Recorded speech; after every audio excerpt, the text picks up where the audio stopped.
고인이 꿈에 나타난다는 것은 단순한 환영이 아닐 수 있습니다. 그 안에는 우리의 혼을 흔드는 깊은 메시지가 숨겨져 있을지도 모릅니다. 고쇼 마을 한 귀퉁이에 자리한 어느 집. 평소처럼 평온한 밤이 찾아오려 하고 있었지만 가족 사이에는 묘한 긴장감이 감돌고 있었습니다. 최근 어린 딸 카바리가 자꾸만 꾼다는 꿈을 어머니 아라야에게 털어놓은 것이 그 계기였습니다. 엄마, 요즘 돌아가신 할아버지가 꿈에 자꾸 나와. 뭔가 하고 싶은 말이 있는 것 같은데 소리는 들리지 않고. 카바리는 불안한 듯 눈살을 찌푸리며 이야기했습니다. 그 말을 들은 아라야의 얼굴에는 순간 근심 어린 기색이 스쳤습니다. 세상을 떠난 아버지가 딸아이의 꿈에 나타나는 것이 단순한 우연인지 아니면 무언가 깊은 의미가 깃들어 있는지. 마을 사람들 사이에는 꿈에 돌아가신 분이 등장하는 일은 특별한 의미가 있다고 여겨져 왔습니다. 카발이 그 꿈이 어땠는지 자세히 말해줄 수 있겠니? 혹시 또 기억나는 게 없을까? 아라야는 신중하게 물었습니다. 카바리는 잠시 생각에 잠긴 뒤 대답했습니다. 할아버지가 뭔가 얘기하려는 것 같았지만 소리로 들리지 않았어. 그래도 엄청 다정한 표정이었어. 손을 뻗어왔는데 닿기 직전에 늘 꿈에서 깨어나고 말아. 이 이야기를 듣고 아라야는 더욱 걱정이 되어 남편 자나칼에게 털어놓았습니다. 자나칼은 딸의 꿈 이야기를 차분히 듣고 나서 잠시 침묵하더니 입을 열었습니다. 이건 우리만으로는 해결하기 어려울지도 몰라. 동네 절에 계신 스님께 여쭤보는 게 좋겠어. 돌아가신 분이 꿈에 나타나는 건 뭔가 메시지를 전하려는 것일 가능성이 크다고 들었거든. 가족 모두 그의 제안에 동의하여 이튿날 아침 마을 근처에 있는 바주라사를 찾아가 보기로 했습니다. 이른 새벽 가족은 해가 뜨기도 전에 집을 나섰습니다. 절은 마을 변두리의 자리에 먼 옛날부터 이 땅을 지켜왔다 전해지는 유서 깊은 곳이었습니다. 기와지붕 위로 솟은 황금빛 탑이 아침 햇살을 받아 빛나며 찾아오는 사람들을 맞이해 주었습니다. 절 입구에서는 사나자나라는 승려가 이들을 맞아 주었습니다. 나이가 들었지만 그 얼굴에서는 차분한 지혜와 평온함이 엿보였고 따스한 목소리로 가족을 절 안으로 안내했습니다. 어서 오세요. 무엇 때문에 오신 건지 말씀해 주시겠습니까? 자나칼이 딸의 꿈 이야기를 전하자 사나자나는 천천히 고개를 끄덕였습니다. 돌아가신 분이 꿈에 나타난다는 건 각별한 일이지요. 그 꿈이 담고 있는 의미가 무엇인지 잘 살피는 것이 중요합니다. 카바리가 구체적으로 꿈 얘기를 하자 사뭇 생각에 잠겼던 사나자나는 물었습니다. 카바리 양의 할아버지는 생전에 어떤 분이셨나요? 혹시 못다 이루신 소망이 있거나 미련이 있었는지요? 아라야는 잠시 곰곰이 떠올리다가 대답했습니다. 아버지는 생전의 가족을 정말 소중히 여기셨어요. 늘 우리가 행복하길 바랐고요. 미련이 있었다 해도 딱히 떠오르진 않는데. 사나자나는 부드럽게 웃으며 말을 이었습니다. 사실 꿈에 돌아가신 분이 나타나는 이유에 대해서는 불교적 관점에서 여러 가지가 있습니다. 그것은 무의식의 작용 그분과의 깊은 인연 마음의 연결 또는 일종의 경고나 메시지일 수 있지요. 이런 꿈은 현세에 살아가는 우리에게 무언가를 전하고 싶어 나타나는 경우가 많습니다. 가족은 그의 이야기에 더욱 관심을 기울였습니다. 이튿날 사뭇 진지해진 가족에게 사나자나는 본격적으로 돌아가신 분이 꿈에 나타나는 의의를 상세히 풀어주겠다며 본당으로 안내했습니다. 그리고 꿈이 어떤 의미를 갖는지를 하나씩 짚어주기 시작했죠. 돌아가신 분이 꿈에 나올 때 그 이유를 보통 세 가지 측면에서 나누어 생각해 볼 수 있습니다. 사나자나가 부드럽게 말문을 열었습니다. 1. 무의식에서 오는 신호. 일상에서는 잊고 지내거나 혹은 깊숙이 묻어둔 기억과 감정이 꿈에 투영되기도 합니다.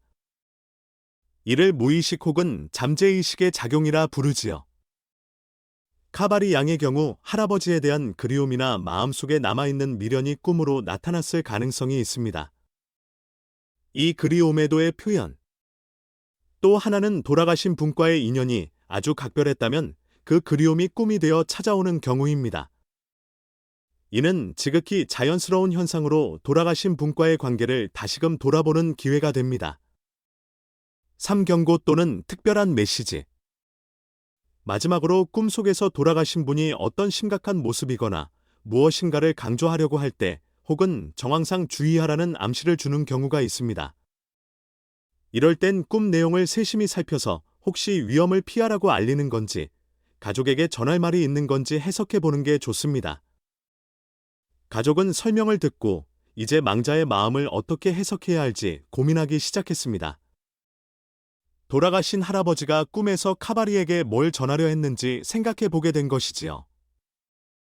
그날 밤 가족은 절에 묵었고 다음 날 아침 본당에 모여 사나자나 스님의 이야기를 다시 들었습니다. 돌아가신 분이 꿈에 나타나는 타이밍 역시 대단히 중요합니다. 왜 하필 지금 이 시점에 나타났는지 생각해 보세요. 스님은 이어서 꿈에 나타나는 시기별로 다른 의미가 있음을 설명했습니다. 사별 직후에 나타난 꿈 가족에게 걱정 말라거나 애도를 풀라는 메시지를 전해 마음을 편하게 해주려는 경우가 많다. 계속 꿈에 나오다 갑자기 안 나오게 된 경우 망자 스스로 편안해졌거나 가족들이 죽음을 받아들여 마음 정리가 됐다는 신호. 중요한 행사나 가족에게 큰 일이 생기기 직전 그 일이 얼마나 중대한지 망자가 알려주거나 보살펴 주려는 목적이 있을 수 있다. 카바리는 그 설명을 들으며 자신의 꿈속 할아버지를 다시 떠올렸습니다. 말은 안 들렸지만 뭔가 알려주고 싶은 눈빛이었어요. 걱정인 듯 다정한 듯. 그리고 아쉬워하는 표정도 있었고요. 사나자나는 고개를 끄덕였습니다. 그것만으로도 가치 있는 메시지입니다. 할아버지께서 카바리 양에게 깨달아야 할 어떤 단서를 주려던 거겠죠. 그럼 그렇게 꿈에 나타난 걸로 그치지 말고 현실에서도 뭔가 행동에 옮겨야 하는 걸까요? 아라야가 조심스럽게 물었습니다. 네, 바로 그 부분이 핵심입니다. 꿈에서 뭔가 느꼈다면 그것을 토대로 기억과 마음을 실천으로 연결해야 합니다. 이를 불교에서는 공양 혹은 추모의 형태로 이어갈 것을 권장하지요. 사나자나는 이어서 가족에게 구체적인 추모 방법을 제안했습니다. 일감사 의식. 절에서 소규모로 돌아가신 분을 기리는 의식을 진행해 각자 할아버지에게 감사하는 마음을 고백하는 시간을 갖는 것. 이 등불 공양. 촛불을 밝혀두고 그 빛에 돌아가신 분을 향한 염원을 담아 기도하는 의식. 빛은 어둠을 밝히고 망자의 영혼도 환히 비춘다는 뜻을 지니며 살아있는 우리 마음 속에도 평안을 주는 힘이 있다고 함. 3. 일상 속 작은 공양. 평소 할아버지가 좋아하시던 음식이나 물건을 준비해 간단히 제물로 바치고 함께 모여 그를 추억하는 시간 가지기. 그렇게 하면 가족도 그분과의 연결을 더 깊게 느낄 수 있고 망자도 기뻐할 것으로 봄. 카바리는 그 이야기에 눈을 반짝이며 그럼 할아버지께서 좋아하셨던 과일이나 차 같은 걸로 집에서 자주 제사를 드리면 할아버지도 편안해지시겠죠. 사나자나는 미소를 지었습니다. 물론입니다. 다만 가장 중요한 건 형식이 아니라 진심이에요. 가족이 한마음 한뜻으로 돌아가신 분을 생각하고 감사와 존경을 표한다면 그것이야말로 최고의 공양이라 할 수 있지요. 마침내 가족은 그날 저녁절 안에 본당에서 간단한 의식을 치르기로 결정했습니다. 사나자나 스님이 반야심경 같은 짤막한 경전을 읽고 가족은 돌아가신 할아버지께 각자 감사 인사를 건네는 시간을 가졌습니다. 카바리는 할아버지의 사진 앞에 작은 꽃을 올려놓으며 속삭였습니다. 할아버지 꿈속에서 제게 말해주려던 거 이제 알 것 같아요. 항상 저희를 보살펴 주셔서 고맙고 저도 할아버지처럼 따뜻한 사람이 되도록 노력할게요. 그 순간 카바리의 마음은 한없이 포근해졌고 가족 역시 서로에게 감사하는 마음을 나누며 울컥하는 감정을 나눴습니다. 아라야는 조용히 눈물을 흘리며 아버지, 저희가 더 힘내서 살아갈게요. 안심하세요. 라며 고개 숙여 인사했습니다. 한편 자나칼은 당신의 가르침을 이어받아 우리 가정을 지켜나가겠습니다. 어디서든 지켜봐 주십시오. 라며 미소 지었습니다. 의식이 끝나고 카바리는 편안한 표정으로 깊은 잠에 들었습니다. 이번엔 할아버지가 꿈에 또 나타났지만 이전과 달리 이젠 할아버지가 한결 편안한 표정으로 거리를 두고 지켜보는 듯한 느낌이 들었습니다. 다정히 손을 흔드는 모습이었지요. 할아버지 고마워요. 카바리는 꿈속에서 그렇게 말하자 할아버지도 부드럽게 미소 지었습니다. 다음 날 아침 가족은 절을 떠나며 사나자나에게 거듭 감사 인사를 전했습니다. 덕분에 마음이 한결 가벼워졌어요. 돌아가신 아버지가 꿈에 나타난 이유 그리고 우리가 무엇을 할 수 있는지 알게 됐습니다. 감사합니다. 사나자나는 고개를 끄덕이며 꿈은 잠깐이지만 그것을 현실에서 어떻게 이어가느냐가 중요합니다. 유가족이 함께 추모하고 사랑과 감사를 나누는 순간망자도 편히 쉴 수 있으며 가족들의 마음도 더욱 평온해질 겁니다. 앞으로도 늘 돌아가신 분께 감사하는 마음을 잊지 마세요. 라는 조언으로 작별했습니다. 마을로 돌아온 뒤 가족은 종종 작은 제사를 올리거나 할아버지가 좋아했던 음식으로 간단한 공양을 하는 시간을 가졌습니다. 카바리는 할아버지에 대한 이야기를 엄마 아빠와 자주 나누며 꿈이 아닌 현실에서도 그를 가깝게 느끼게 되었다고 합니다. 이 이야기는 돌아가신 분이 꿈에 나타난 것을 계기로 불교적 공양의 의미와 가족의 유대를 다시금 확인하는 과정을 그려냈습니다.